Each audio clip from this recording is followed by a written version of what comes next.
this is going on under my nose, and I did not know.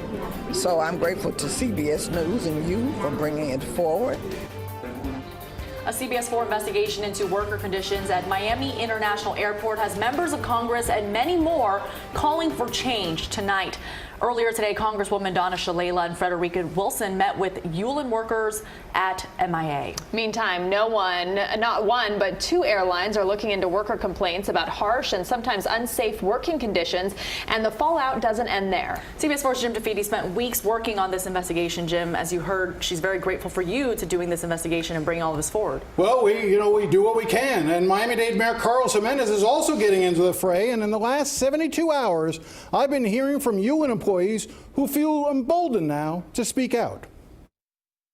But I'm angry because what I heard was OSHA violations, miserable working conditions, insensitive managers, and a company that doesn't recognize people as human beings. I'm just astonished. Congresswomen Donna Shalala and Frederica Wilson reacting to the testimony they heard from a group of airport workers employed by a company called Yulin America. The owners of Yulin, the Spanish company and the Spanish family, ought to be ashamed when they hear these stories, because they treat their workers better in Spain than they treat them here in the United States, and that simply is unacceptable.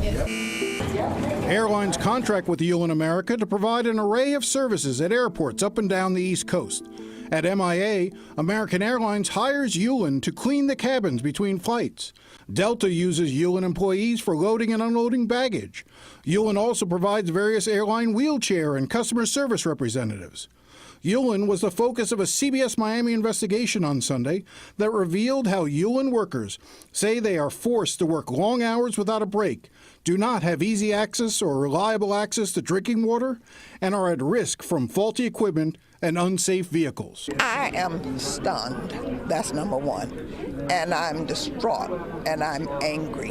Let's say I'm mad that this is taking place in my city, in the airport that I travel in at least twice per week, and to know all of this is going on under my nose and I did not know.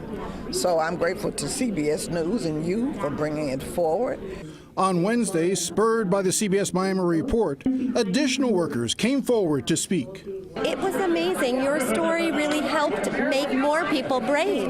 Many more workers from the airport told their stories, shared them.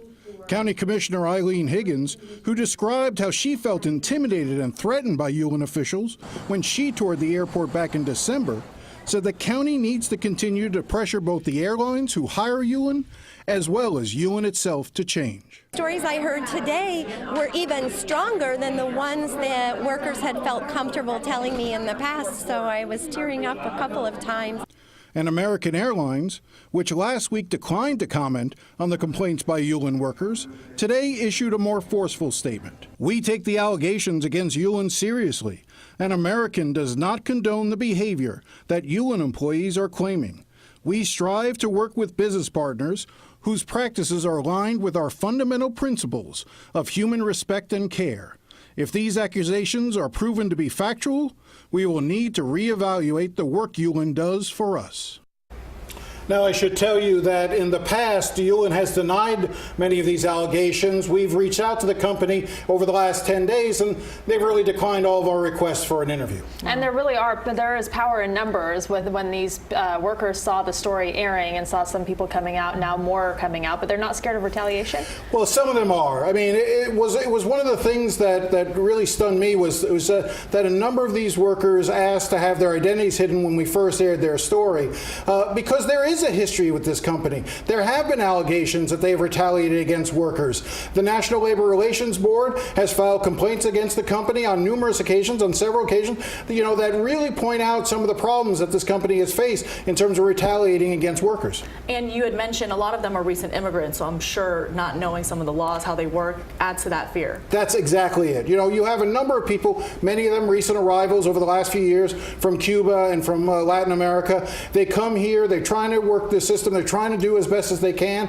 and yet at the same time, they're feeling threatened. And to many ways, Donna Shalala and Frederica Wilson both said they believe the company uses that fear that these employees have to basically keep them oppressed. We're going to have to follow to see what happens on this. I think there's going to be some more changes to come. Oh, I'm sure. Thank you very much, Jim. If you want to check out Jim's expose on MIA's forgotten workers, we have it on our website. Just head to cbsmiami.com/facing South Florida.